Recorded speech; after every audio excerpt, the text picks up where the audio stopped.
প্রিয় বন্ধুগণ, আমরা একটি বিষয় আলোচনা করতে চাই যে আমাদের সমাজে, আমাদের দেশে, বাংলাদেশের মতো দেশ যেখানে মুসলিমদের সংখ্যাগরিষ্ঠতা বেশি, 90-95% মুসলিম রয়েছে এবং ইসলামী আবেগ অনুভূতি বেশি আমাদের দেশের মানুষেরা।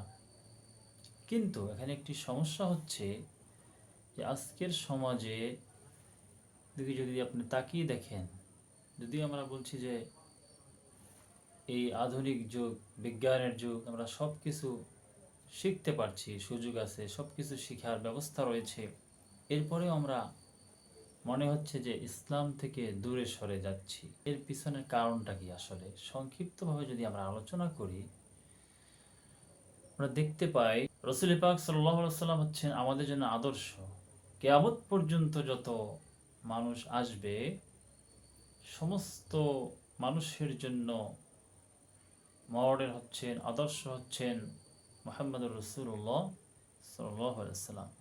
তিনি কোন পদ্ধতিতে তার সমাজকে পরিচালনা করেছিলেন, সমাজকে পরিবর্তন করেছিলেন, সেটি আমাদেরকে জানতে হবে। আমরা অনেকেই জানি, কিন্তু আমরা সঠিকভাবে ব্যাখ্যা করি না। রাসূল সাল্লাল্লাহু আলাইহি ওয়াসাল্লাম এমন একটি সময় এসেছিলেন যখন ছিল অন্ধকার যুগ, সর্বত্র শুধুমাত্র অন্ধকার, কুফরি, শিরিক, বেদাত, সমস্ত কুসংস্কারের মধ্যে লিপ্ত ছিল। ওই সমাজকে তিনি কিভাবে পরিবর্তন করলেন, তাদেরকে পরিশুদ্ধ করলেন? রসুলকে আল্লাহ বললেন কোরআন নাজিলের পরে যে, হে রসুল, তুমি কোরআন দিয়ে মানুষকে সতর্ক করো, তাদেরকে পরিশুদ্ধ করো। রসুলের দায়িত্বই ছিল মানুষকে ওই জাহিলি সমাজের জাহালতকে, অজ্ঞতাকে, মূর্খতাকে দূরীভূত করা। ইয়াতলু আলাইহিম আয়াতিহি ওয়া ইউযাক্কিহিম। রসুলের দায়িত্ব ছিল কোরআন তেলাওয়াত করা, ওই ইউযাক্কিহিম, তাদেরকে পরিশুদ্ধ করা, ওই ইউআল্লিমুহুমুল কিতাব ওয়াল হিকমা, তাদেরকে কিতাব শিক্ষা দেওয়া এবং তাদেরকে হিকমত শেখানো। রসুলের সময় কিছু মুনাফিক ছিল, কিন্তু যারা সাহাবায়ে কেরামরা যখন কোরআন শুনতো তাদের মধ্যে পরিবর্তন আসতো। আমরা ওমরে ফারুক রাদিয়াল্লাহু তাআলা আনহুর ঘটনা অনেকেই জানি। তিনি ইসলাম গ্রহণের পূর্বে তিনি কি ছিলেন? কাফের ছিলেন। রসুলকে হত্যার জন্য বের হয়েছিলেন। যখন তিনি কোরআন শুনতে পেলেন তার বোনের কণ্ঠে, তখন তার মধ্যে পরিবর্তন এসে গেল। মানে কোরআন যে মানুষকে পরিবর্তন করতে পারে, এর একজন জাহান্নামী মানুষকে জান্নাতি করতে পারে, তার প্রমাণ আমরা অনেক ঘটনার মধ্যে জানতে পারি।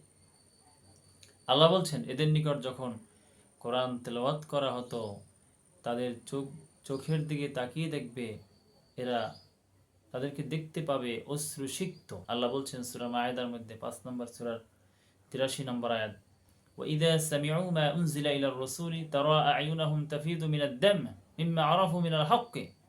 তদানীন্তন সময়ে রসুলের নিকট যারা ইসলাম গ্রহণ করত, কাফেরেরা, তারা বুঝে শুনে গ্রহণ করত, আর যারা এর বিপরীতে ধোঁকাবাজি করত, এরা হচ্ছে মুনাফিক। তাছাড়া যারা রসুলের সাহাবায়ে কেরাম ছিলেন, তারা কিন্তু পরিপূর্ণভাবে ইসলাম গ্রহণ করত, কিছু মানতেন কিছু মানতেন, এরকম ছিল না। তো আল্লাহ বলেছেন, তুমি দেখবে, তুমি যে তেলাওয়াত করো, এই তেলাওয়াত যখন তারা শুনে, ওয়াইদা সামিউ মা উনজিলা ইলার রাসূলি, রাসূলের উপর যেই কিতাব নাজিল করা হয়েছে, এই কিতাব যখন তারা শুনে, তারা আয়ুনাহুম তাফিদু মিনাদ দামই, তুমি দেখবে তাদের চোখগুলো ভেজা থাকে, অশ্রুসিক্ত থাকে।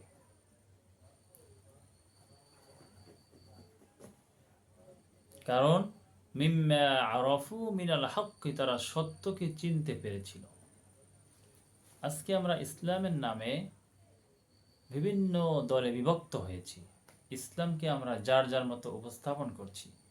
কেউ মনে করছি যে ঘরে বসে বসে শুধুমাত্র জিকির করব, এটি আমার জন্য ইসলাম, এখানেই সীমাবদ্ধ। কেউ মনে করলো মসজিদের মধ্যে আমি বসে বসে শুধুমাত্র ইবাদত করব, এটি সীমাবদ্ধ। রসুল যেভাবে ইসলাম মেনেছেন, ইসলামকে পরিপূর্ণভাবে, ইসলাম হচ্ছে পরিপূর্ণ জীবন বিধান, কমপ্লিট কোড অফ লাইফ। এই জন্য এই পূর্ণাঙ্গ ইসলাম আমাদের মধ্যে প্র্যাকটিস না থাকার কারণে আমাদের এই অবস্থা। আমাদের মানসিকতাই হচ্ছে যে আমরা কিছু অংশ স্বীকার করব, যেটা আমার ভালো লাগে সেটা মানব, যেটা ভালো লাগে না এটা আমরা মানব না, এরকম একটা অবস্থা। দেখা যায় এক ব্যক্তি সালাত আদায় করছে, আবার সে গিয়ে তাগুত এর গোলামি করছে। সে 5 ওয়াক্ত সালাত আদায় করে সঠিকভাবে, চেষ্টা করে, রমাদানে সে সিয়াম পালন করে, যাকাত আদায় করে, কিন্তু সে আবার গিয়ে ইসলাম বিদ্বেষী যারা রয়েছে তাদের সাথে গিয়ে সে আবার কি করে,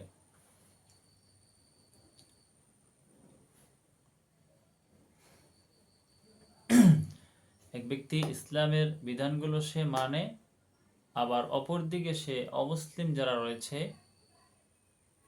কাফেরদেরকে বন্ধু বানায়, সে যারা তাগুত রয়েছে এদের অনুসরণ করে, বিচার ফয়সালার জন্য তাদের নিকটে যায়। তাহলে সে কি কোরআনের পরিপূর্ণ বিধানকে মানলো? এই জন্যই আমাদের এই অবস্থা, আমরা কিছু অংশকে মানি, কিছু অংশকে মানি না।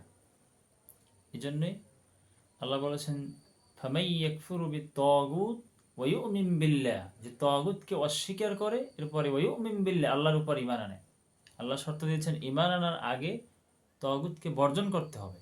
কিন্তু আমরা তাগুতকে আমরা বুঝি না, আমরা ঈমান এনেছি, আমরা দাবি করছি আমরা ঈমানদার, এই জন্য আল্লাহ ঈমান গ্রহণ করছেন না, আমাদের কোনো পরিবর্তন হচ্ছে না। সাহাবায়ে কেরামের রাতারাতি পরিবর্তন কিভাবে আসলো? কোরআন শুনে ওমরে ফারুক রাদিয়াল্লাহু তাআলা আনহু তিনি ইসলাম গ্রহণ করলেন, তেলাওয়াত শুনেই তার সমস্ত জাহালতকে, কুফরিকে তিনি ছেড়ে দিলেন। এজন্য আল্লাহ বলেছেন তাহা মা আনজালনা আলাইকাল কুরআন লিতাশকা, রাসূল আমি কোরআন এজন্য নাজিল করি না তোমার কষ্ট হবে, তুমি মুসিবতে পড়বে, দুর্ভোগে পড়ে যাবে, এজন্য আমি কোরআন নাজিল করি না।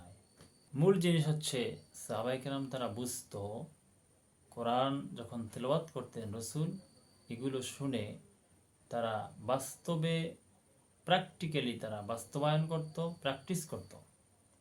আমরা এগুলো শুনছি, এক কান দিয়ে শুনছি আর একদিক দিয়ে আমরা বের করে দিচ্ছি। সাহাবায়ে কেরাম শুনে বলতো কি সামি'না ওয়া আতা'না, আমরা শুনলাম আর মেনে নিলাম। আমরা কিভাবে শুনছি? আল্লাহ বলেছেন মা ইয়াতিহিম মিন যিকরিন মির রাব্বিহিম মুহদাসিন ইল্লা ইসতামাউহু ওয়া হুম ইয়ালআবুন, যখনই রবের পক্ষ থেকে কোনো নতুন উপদেশ এসে যায়, যে এটি আল্লাহ বলেছেন, কোরআনে রয়েছে, আল্লাহ রসুল এভাবে আমল করেছে, এগুলো যখনই বলা হয় তারা শোনে, ইল্লাস্তামাউহু ওয়া হুম ইয়ালআবুন, তারা এমন অবস্থায় শুনে যে তারা নানা রকম খেলাধুলায় নিমগ্ন থাকে, তাদের মন খেলাচ্ছলে গুরুত্বহীনভাবে তারা শুনে। এগুলো তারা শুনে এমনভাবে তারা উহা শ্রবণ করে কৌতুকচ্ছলে, এটাকে কৌতুক মনে করে, যে আল্লাহর বিধানগুলো সে পরিপূর্ণ মানার ব্যাপারে সে আগ্রহী নয়। কোরআন যে শোনার ব্যাপারে আল্লাহ বলেছেন, যখন কোরআন তেলাওয়াত করা হবে ওয়া ইযা কুরিয়াল কোরআন ফাসতামিউ লাহু ওয়া আনসিতু, তোমরা মনোযোগ দিয়ে শোনো এবং চুপ থাকো, তাহলে তোমাদের উপর রহম করা হবে। এভাবে তারা শুনেও না এবং তারা মানার চেষ্টাও করে না। আল্লাহ বলেছেন এদের অন্তরগুলো থাকে অমনোযোগী, লাহিয়াতান কুলুবুহুম, এদের অন্তর থাকে অমনোযোগী, কোরআন শিখার কোনো গুরুত্ব নেই তার কাছে। এই জন্যই আমাদের সমাজের কোনো পরিবর্তন নেই। রসুলকে আল্লাহ বলেছেন ওয়াযাক্কির বিল কোরআন মান ইয়াখাফু ওয়াঈদ, যে ওই দিনকে, কঠিন দিনকে ভয় করে তাকে তুমি এই কোরআন দিয়ে সতর্ক করো। ওয়া আনযির বিহিল্লাযীনা ইয়াখাফুনা আন ইউহশারু ইলা রাব্বিহিম, তাদেরকে সতর্ক করো কোরআন দিয়ে, তাহলে এর মাধ্যমে তার অন্তরগুলো পরিশুদ্ধ হবে।